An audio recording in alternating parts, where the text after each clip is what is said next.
মুরব্বি মুরব্বি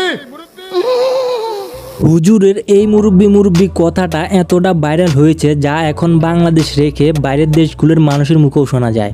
মুরব্বি মুরব্বি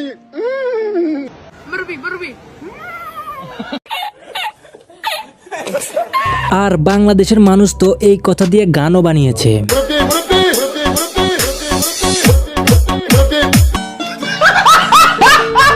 মানুষ হুজুরের এই কথা দিয়ে হাজার হাজার রিলস এমনকি মিম ভিডিও বানাচ্ছে।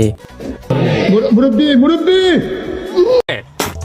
তবে এই বিষয় নিয়ে হুজুর টিভি চ্যানেলে একটি সাক্ষাৎকার দিয়েছে। সে সাক্ষাৎকারে তিনি বলেন, আসলে আমি এটা ভাইরাল হওয়ার জন্য বলি নাই। যখন আমি ওয়াজ করতেছিলাম তখন একটা মুরব্বি হঠাৎ করে উঠে চলে যেতে চাচ্ছিল, তখন আমি মুরব্বির উদ্দেশ্যে এই কথাটা বলি। আর এই কথাটা যে এতটা ভাইরাল হয়ে যাবে তা আমি কখনোই ভাবিনি।